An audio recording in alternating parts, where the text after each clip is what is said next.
Hola a todos y todas.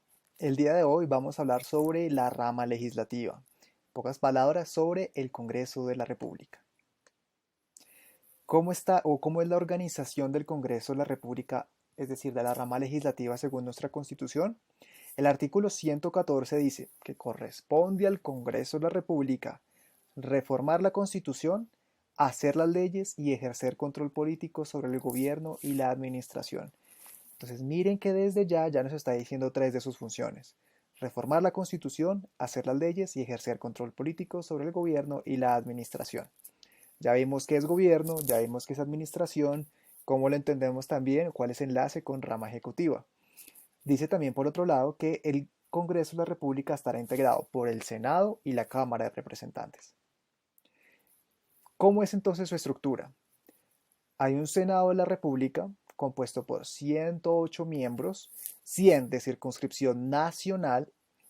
Ya sabemos entonces que el Senado de la República se elige por circunscripción nacional. Ello quiere decir que no tenemos en cuenta un factor territorial como sí va a pasar en la Cámara de Representantes, donde se elige por departamento, sino que se eligen senadores con una circunscripción nacional, es decir, cualquier persona del territorio puede votar por un senador o una senadora de su preferencia.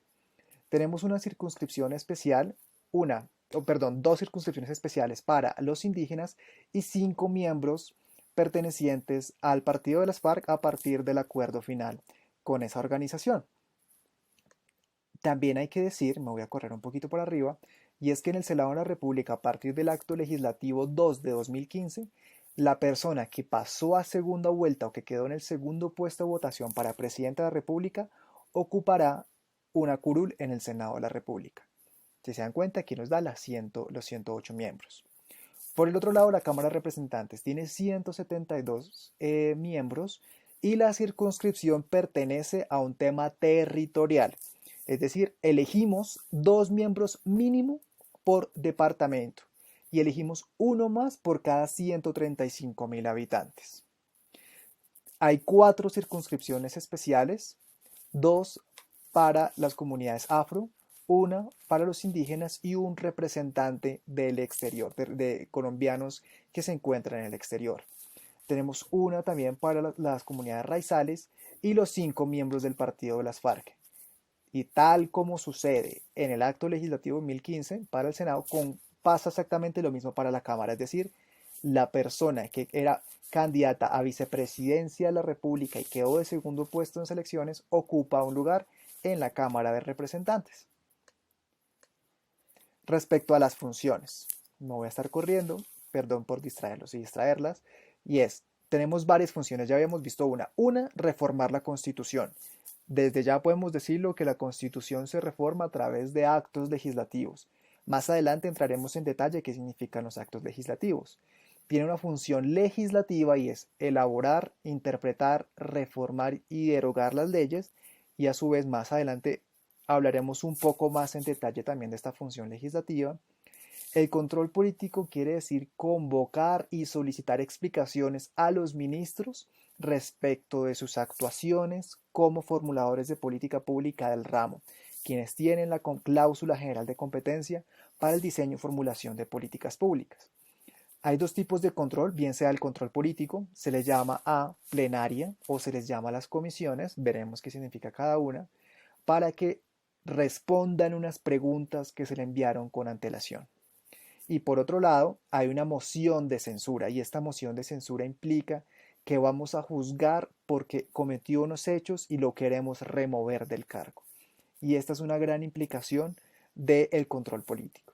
Hay otras funciones como la judicial, juzgar excepcionalmente a los altos funcionarios del Estado, la electoral, elegir al procurador, contralor, defensor del pueblo, magistrados de la Corte Constitucional y Sala Disciplinaria del Consejo Superior de la Judicatura, la administrativa, establecer la organización y funcionamiento del Congreso, ya vimos el concepto de función administrativa, la función protocolaria, recibir a jefes de Estado de Gobierno de otros países, y la de autorización, permitir al presidente funciones extraordinarias, ascender a militares, declarar la guerra, permitir el tránsito de tropas por el territorio.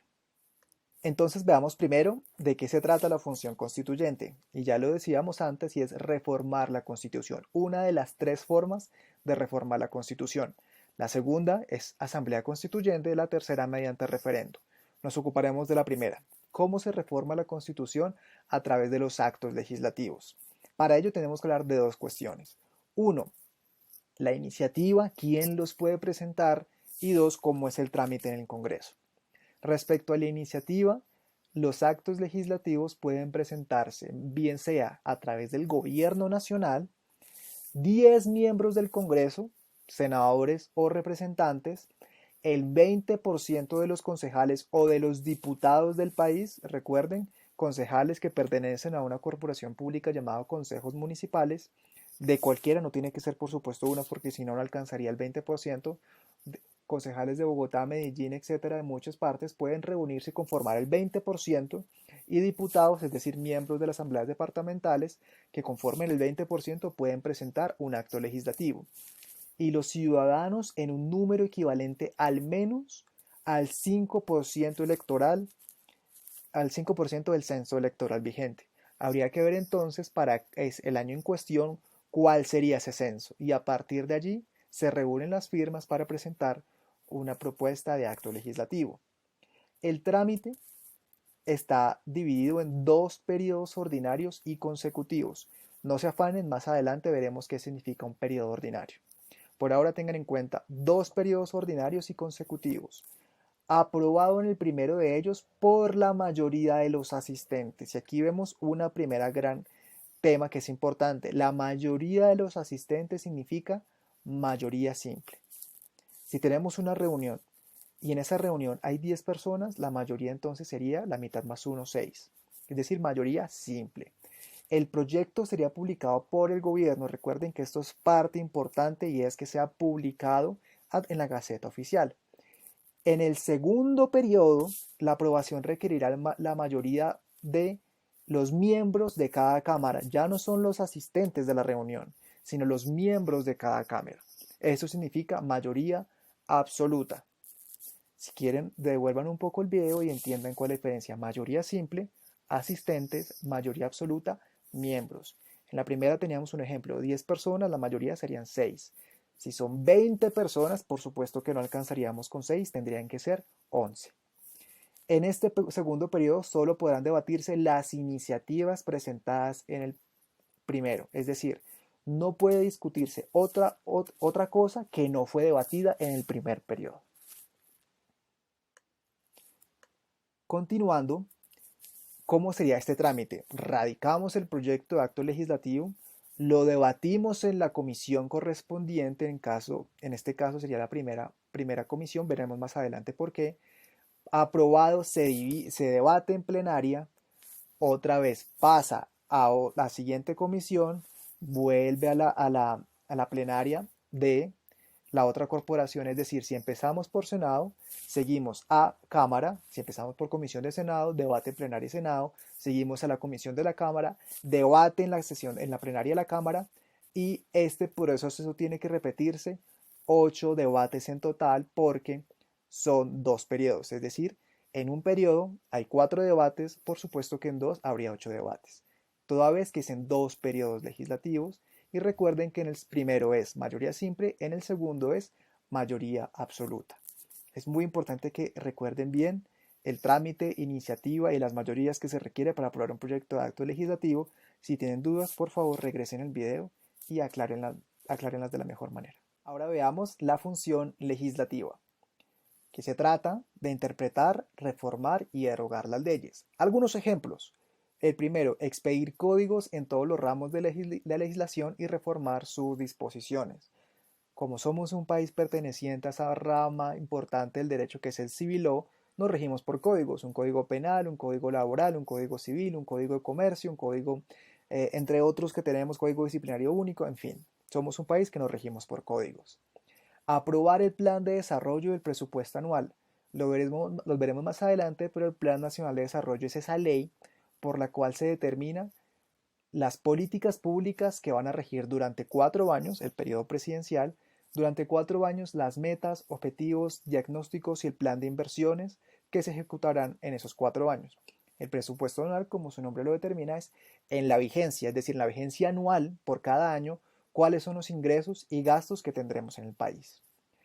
También se define la División General de Territorio, la estructura de la Administración Nacional, cuáles ministerios hay, qué departamentos hay, administrativos, qué establecimientos públicos, ya tenemos claro ello. Conceder autorizaciones al gobierno para celebrar contratos, revestir hasta por 6 meses al presidente de la República de precisas facultades extraordinarias y ojo, aquí tenemos que hablar de qué significa esto.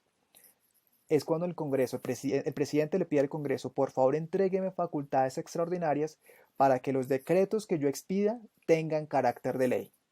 Por eso se llaman decretos leyes. No los vayan a confundir con los decretos legislativos. Los decretos legislativos se expiden en el marco de estados de excepción, como la guerra exterior, la conmoción interior o las declaratorias de emergencia social, económica o ambiental, tal como la cual estamos viviendo hoy día con la situación del COVID. Entonces, una cosa es decretos leyes, mis decretos tendrán carácter de ley, y los decretos legislativos que expide el presidente en esos tres contextos. A través de la función legislativa, el presidente establece las rentas nacionales, determina la moneda legal, perdón, el Congreso establece las rentas nacionales, corrijo, el Congreso también determina la moneda legal, la convertibilidad y el alcance de su poder liberatorio. Sabemos que nuestra divisa son los pesos colombianos. Decreta honores el Congreso a los ciudadanos que hayan prestado servicios a la patria, y es cuando ustedes ven ciertas condecoraciones a personalidades que por su cierto desempeño, puede ser en términos deportivos, pueden ser en términos de servicio público, entre otras. Ratificar o no los tratados internacionales. Cuando Colombia celebra un tratado internacional con un país, el Congreso tiene que aprobar ese tratado o no. Y también puede ser para conceder amnistías o indultos por delitos políticos. Hace poco tuvimos una ley de amnistía que surgió a partir del acuerdo final, y es cómo se enteran de esas amnistías para las personas que participaron en esta parte del conflicto. Muy importante también tener en cuenta es que no solamente el gobierno a través de los ministros y los congresistas pueden presentar proyectos de ley, sino que senadores y representantes pueden presentarlo bien sea individualmente, en sus bancadas, partidos políticos o entre miembros de diferentes partidos políticos. También la Corte Constitucional, el Consejo Superior de la Judicatura, la Corte Suprema de Justicia, el Consejo de Estado, el Consejo Nacional Electoral, el Procurador General de la Nación, el Contralor, el Fiscal, el Defensor pueden presentar proyectos de ley, así como un grupo de ciudadanos equivalente al 5% del censo electoral, es decir, que si nuestro censo es de 36 millones de personas, suponiendo, tendrían que ser presentado un proyecto de ley por 1.800 personas. Así como el 30% de los diputados y concejales del país. Si se lo notan aquí, en los proyectos de acto legislativo era el 20% y aquí es del 30%. ¿Tendría sentido que sea más alto para las leyes y no para los actos legislativos? ¿Ustedes qué piensan? Continuando, las leyes también pueden tener origen en cualquiera de las cámaras o propuesta de sus respectivos miembros del gobierno nacional, de las entidades que acabamos de ver, o por iniciativa popular. ¿Qué quiere decir ello? Que pueden ser presentadas o bien iniciar el debate en el Senado o bien iniciar el debate por la Cámara de Representantes. Vale decir que las cámaras podrán, cuando hablamos de cámaras nos referimos Senado y Cámara de Representantes, podrán introducir modificaciones a los proyectos presentados por el gobierno. Es decir, que si el gobierno presentó un proyecto de ley, por supuesto, las diferentes cámaras en los debates pueden hacerle modificaciones. Los proyectos de ley relativos a los tributos iniciarán su trámite en la Cámara de Representantes y los que se refieran a las relaciones internacionales en el Senado. Es decir, como regla general tenemos que empiezan en cualquiera de las cámaras según donde se presente, pero para estos dos temas, relativos a tributos empiezan en Cámara, relativos a temas internacionales empiezan por Senado. Tenemos otras excepciones correspondientes a las normas que solamente pueden ser reformadas o o se requiere un aval del gobierno. Por ejemplo, la iniciativa para el plan de desarrollo, la iniciativa de la estructura de administración nacional, la celebración de contratos de negociación de empréstitos y enexión de bienes sociales nacionales por parte del gobierno, rentas nacionales, Banco de la República, crédito público, comercio exterior, régimen salarial y prestacional de los empleados públicos, las participaciones en rentas nacionales o transferencias de las mismas, aportes o suscripciones del Estado a empresas industriales o comerciales del Estado, exenciones de impuestos o contribuciones a tasas nacionales tienen que venir por iniciativa del gobierno. Y cuando hay reforma, es decir, se presentó, se está discutiendo en el trámite, las reformas que se hagan tienen que venir avaladas por el gobierno nacional. Para que un proyecto de ley sea aprobado tiene que tener unos requisitos. Inicialmente, el proyecto de ley tiene que haber sido publicado oficialmente. Entonces, cualquiera de las anteriores personas que hemos visto que pueden presentar proyectos de ley, se recibe en la correspondiente cámara y tiene que ser publicado. ¿Qué más tiene que ser publicado? Los informes de ponencias. Cuando el proyecto de ley se recibe, se le pasa a la comisión que tiene que tramitarlo por los temas, ya los veremos más adelante. El presidente de esa comisión encarga a un congresista para que elabore un informe de ponencia que podrá ser positiva o negativa. Si es positiva, puede haber otros congresistas que saquen un informe de ponencia negativa. Esos también tienen que ser publicados. Tiene que ser publicado el resultado del debate. ¿Qué pasó en la comisión? ¿Se aprobó o no se aprobó? Si se aprobó, pasa al segundo debate en la plenaria. Tiene que haber otro informe que tiene que ser publicado. Todos estos actos tienen que ser publicados. La Corte es muy juiciosa revisando que se cumplan estos requisitos. Una vez fue aprobado en primer debate, el reglamento del Congreso también determina si en estos primeros debates puede haber comisiones conjuntas, es decir, que las comisiones, por ejemplo, primera de Cámara y Senado, sesionen conjuntamente para aprobar un proyecto de ley. El propio reglamento del Congreso nos dice en qué casos. Cuando fue aprobado en primer debate, pasa a la segundo debate de cada Cámara, es decir, en la plenaria, y tiene que haber sido aprobado. Y una vez se cumplen todos estos requisitos, pasa a sanción del gobierno. Ya vimos que el gobierno tiene la posibilidad de objetar por inconveniencia o inconstitucionalidad. Hay varios tipos de leyes. Las leyes orgánicas, como la del reglamento del Congreso, las normas sobre el presupuesto y plan de desarrollo, y ojo, no es que sean las normas que los planes de desarrollo, yo les dije que eran leyes, pero no son leyes orgánicas. Las leyes orgánicas sobre el plan de desarrollo son aquella ley que determina cómo se van a aprobar las diferentes leyes del plan de desarrollo en un futuro. Esa ley orgánica tiene unas normas muy específicas diciendo, mire, los planes de desarrollo tienen que tener estos parámetros, estos criterios, estos componentes. Esa es la ley orgánica. Los planes de desarrollo miran la Constitución, miran esta ley orgánica y estos son diferentes tipos de leyes, no son orgánicas. Lo mismo sucede con el presupuesto. Hay una ley orgánica que determina cómo tiene que ser el presupuesto aprobado anualmente, pero esos presupuestos que se aprueben de allí en adelante, revisando la ley orgánica y revisando la Constitución, no son leyes orgánicas. También leyes orgánicas puede haber las competencias normativas a las entidades territoriales. Estos tipos de proyectos de ley tienen que ser aprobados por mayoría absoluta. Ya vimos que mayoría absoluta es la mitad más uno de los integrantes de cada Cámara. Hay leyes estatutarias que regulan los derechos y deberes fundamentales, los recursos para su protección, la administración de justicia, el régimen de partidos y movimientos políticos, el estatuto de la oposición, las funciones electorales, la participación ciudadana y lo relativo a los estados de excepción. Se aprueban con mayoría absoluta. Y las leyes ordinarias son todas aquellas normas que no regulan los dos anteriores temas y son aprobados por mayoría simple. Hay más clasificaciones de leyes. Por ejemplo, otra de ellas puede ser las leyes interpretativas. Son leyes que interpretan leyes. ¿Qué quiere decir esto? Se expidió una ley y no fue lo suficientemente clara para determinar cómo podría ser aplicada por parte de la entidad. Y viendo esto, el Congreso dice, necesitamos una ley que interprete un poco mejor la ley que aprobamos. Estas son leyes interpretativas. ¿Qué ha dicho la Corte? Ojo, y es que estas leyes interpretativas tienen que tener la misma categoría o el mismo tipo de la ley que está interpretando. Por ejemplo, si la ley interpretativa está interpretando una estatutaria, esta ley también tiene que ser aprobada con los requisitos de una ley estatutaria. Otros tipos de leyes pueden ser las leyes que aprueban los tratados internacionales. Cada autor va a plantear una diferente denominación. Las tres principales son las que hemos visto aquí en esta diapositiva. Sobre la reunión y el funcionamiento del Congreso, hay que decir que su periodo constitucional consta de 4 legislaturas. ¿Y cómo es una legislatura? Una legislatura empieza el 20 de julio, cuando el presidente instala las sesiones del Congreso allí y es la única ocasión en la cual el presidente de la República puede asistir a una de las sesiones.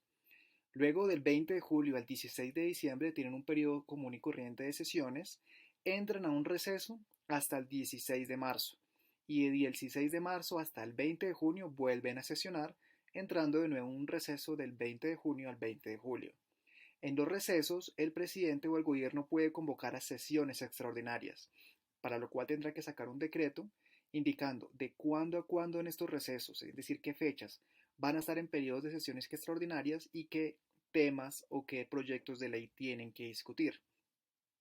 Es importante también decir que la sede del Congreso es la capital de la República, pero las cámaras podrán trasladar su sede a otro lugar y en caso de perturbación del orden público, el presidente del Senado puede designar un nuevo sitio.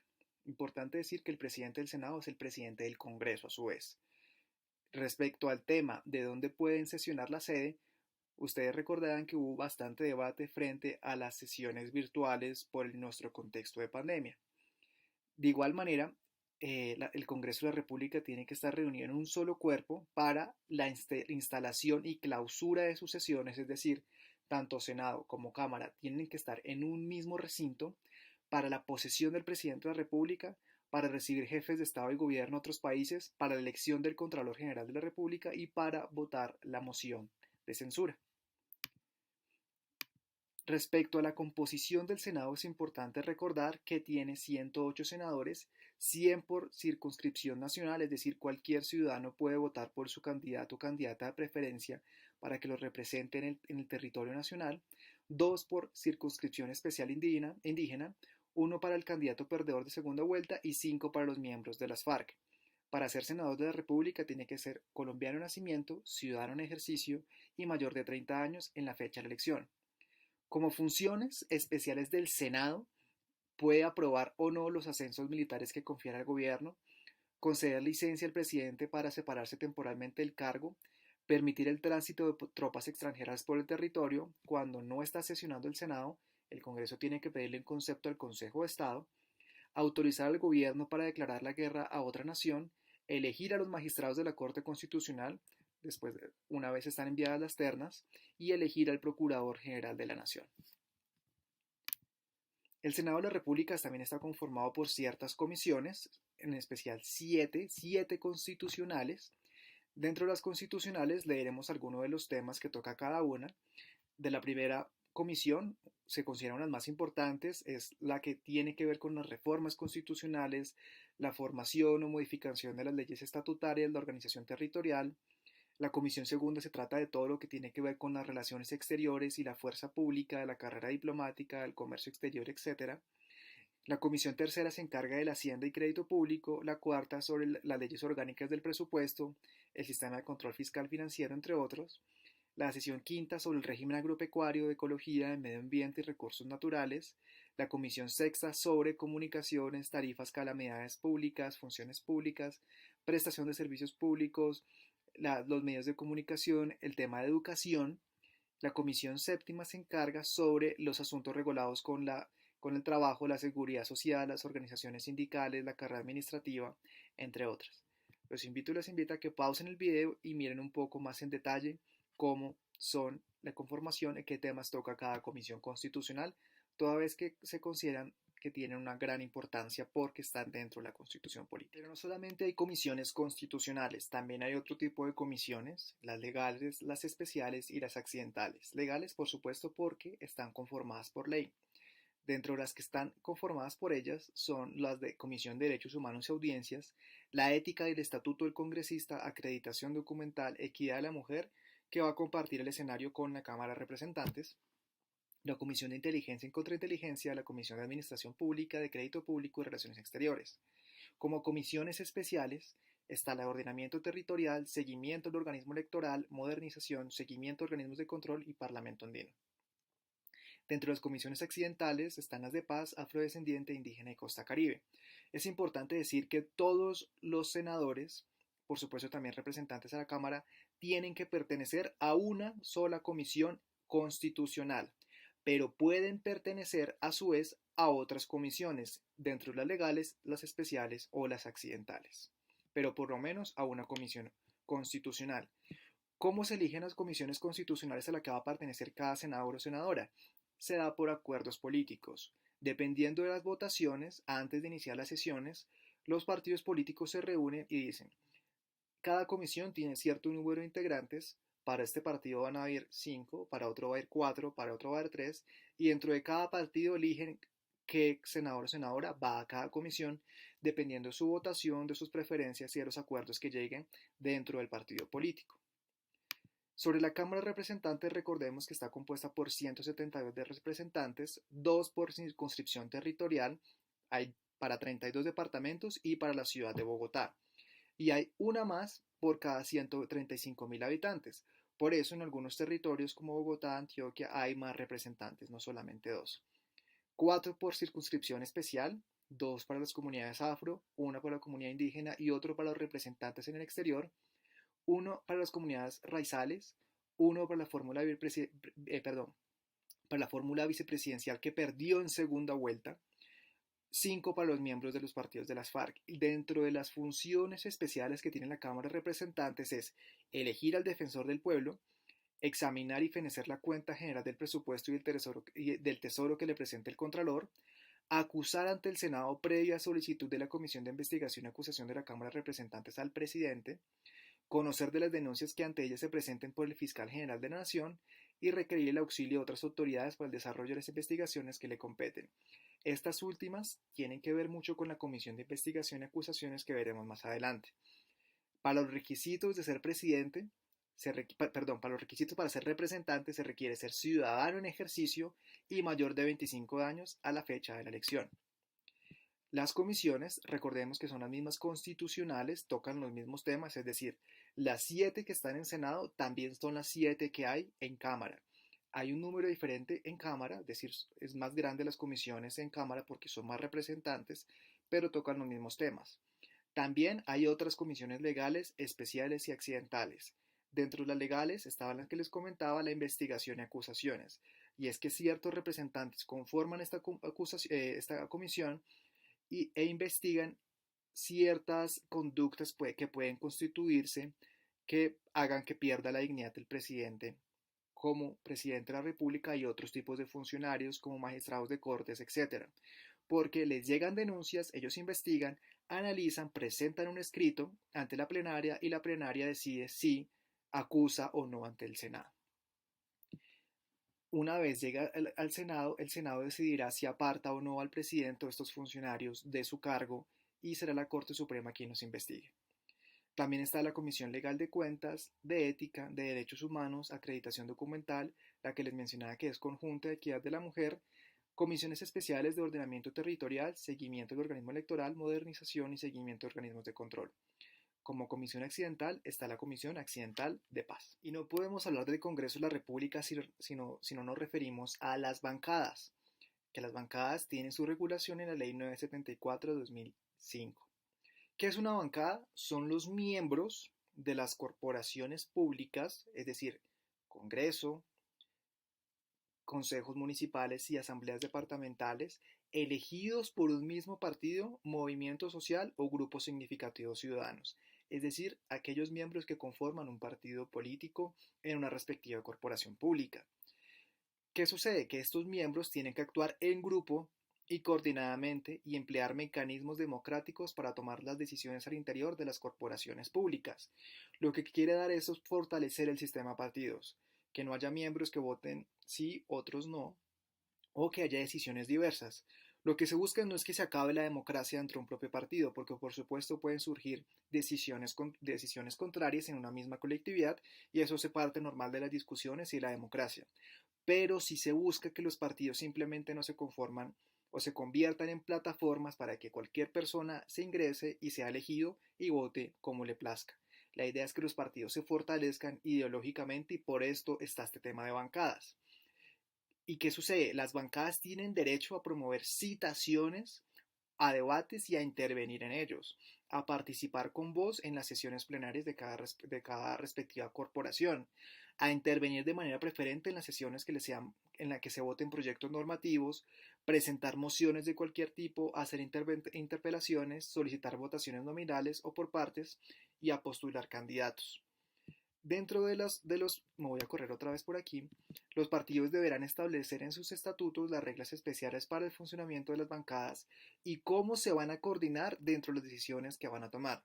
Es decir, si vamos a tomar una decisión importante, ¿cómo vamos a coordinarnos? ¿Cómo va a ser nuestra votación? ¿Votamos por bancada o permitimos que haya voto libre en este proyecto de ley? Tienen que definir esos organismos para que la democracia interna de los partidos se fortalezca. Algo que les puede interesar mucho a ustedes y es que cuando terminan su carrera o como prácticas ingresan a trabajar en las unidades de trabajo legislativo o UTL. En las corporaciones, por ejemplo, como el Consejo, se llaman unidades de apoyo normativo, UAN. Dentro del Congreso de la República, retomemos que estamos en rama legislativa, cada congresista, para tener una labor eficiente, puede contratar personas a su cargo, no más de 10 entre empleados y contratistas, para que le ayuden en su trabajo legislativo.